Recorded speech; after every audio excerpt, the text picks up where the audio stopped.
See, the three priorities which I have noticed in my constituency is one is infrastructure, second is health and education, and the third priority which I see in my constituency is old age labor. It may sound very different to you because you must have heard of child labor, but I see most of the auto rickshaw drivers and others, they are driving the rickshaws doing hard labor after 55 years of age. Whenever I travel in an auto rickshaw, I feel this, that something has to be done to this, where people are working very hard at their retirement age.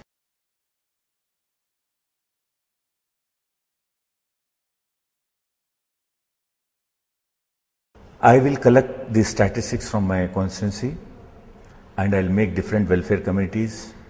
I'll coordinate with them and then I'll do some homework and go to Parliament, and there I'll address my constituency issues to them.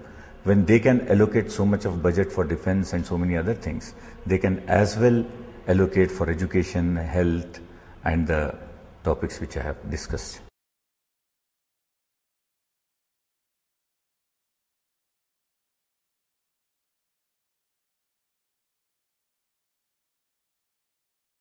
See, for me, the biggest issue which I am seeing is the communalism. I see day by day the hatredness is increasing among the people. And then corruption and terrorism.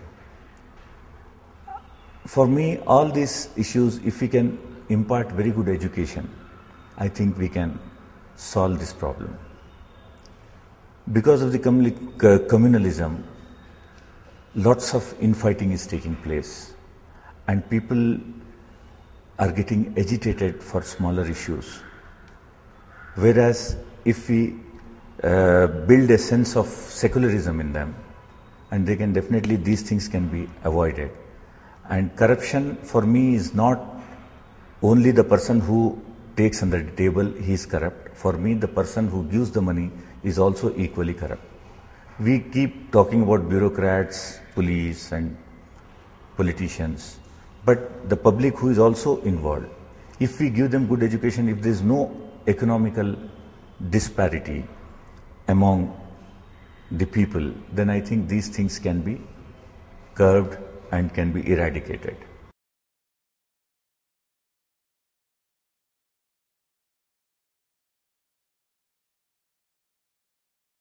See, for me, contribution which I have right from the college days, I have fought for issues which have concern for the students, and with the area where I live, if I see something is illegal happening, I have raised my voice, and I have tried at my level to work with dropouts, because I don't have any organization or a NGO or any such thing. I call from people from my native place who have dropped out, and I give them training like say driving or small CAD operators, computer skills, and I train them how much I can, because I believe giving money is not important or giving food is not important. Making a person self-independent is much more important.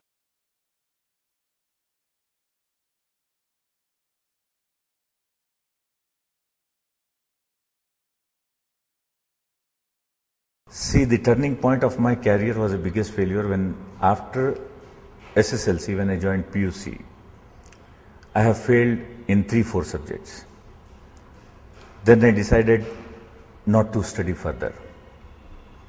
But I gathered courage and I took re-admission again in PUC, and I scored with very good marks in mathematics and science, and then I joined architecture. And now I am practicing as an architect, and that was the biggest failure which I faced, and that has given me much more strength to face life.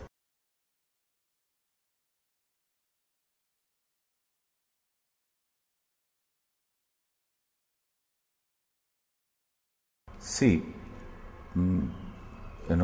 physically it is definitely not possible that one man, such a big parliamentary constituency, addressing every person.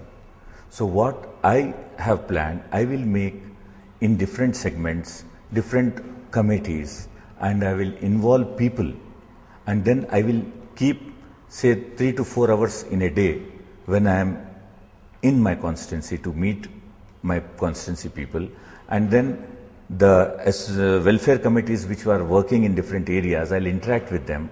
I will try to understand their problem and I'll talk to them. And what I have in mind is I want to have lots of such committees. With their consent, I will speak in the parliament. And if I have to take any decisions as a MP, I will first go to them, I'll talk to them, and then I will speak in the parliament. Even if I have to resign from the constituency, without their permission, I will not do that.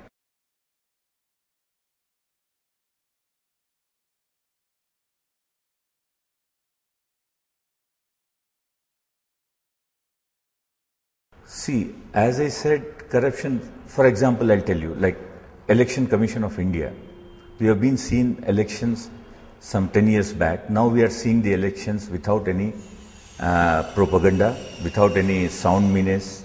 When Election Commission can take a step and curb all these things and conduct a smooth election, because of which I got the courage to contest this election. When they can do this, why can't the government, take strong steps to check corruption? We can definitely do, and if the right like-minded people come and the selection level at IAS, IPS and all other, stages, if we select very good minds and if we thoroughly interrogate and talk to them, and I think we can make a difference and we can eradicate corruption. And terrorism is a little difficult thing. If one person wants to kill himself along with the bomb, it's very difficult to stop him. But I feel we should go deep and study the groups who are terrorists. What is the unrest among them? Why they have become terrorists? We can sit and talk and we can take some strong steps. Like for example, in Punjab, when KPS Gill could handle on terrorism, we can also do in a level. But only thing is, we need very strong will officers to take on this.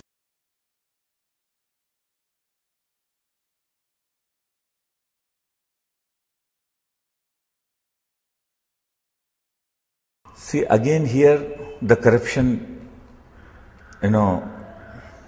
is involved. For example, while trickling down the funds to the needy, so there are lots of places where the infiltration is taking place.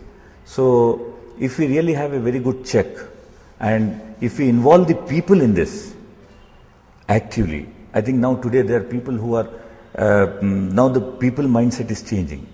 Like for some issue takes place in some city, they are coming out with candles, and we can take those people and we can tell them, yes, we have allocated this much budget for these things, and we'll keep one committee like a watchdog committee to see whether these funds are being implemented properly or not.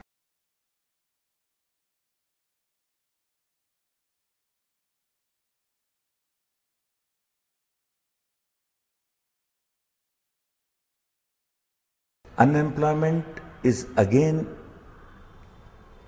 related to right education. I feel if we change in our education system and if we can work towards the building of the nation, and when we can do something for unemployment, and we have to create much more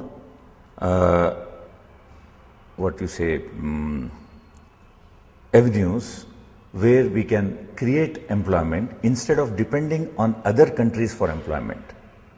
We have to create our own sources, and where we should have the patent for what we are working so that we can grow. And the next question of yours was moral policing.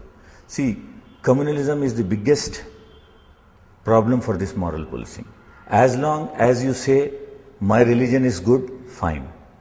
But if you start pointing at others' religion, others' belief, the problem will start.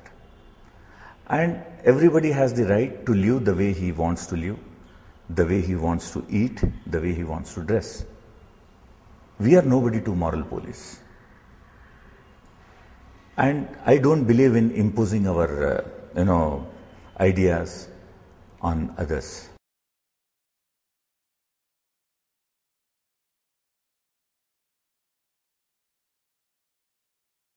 My message is very simple. I tell my constituency people to participate in democracy.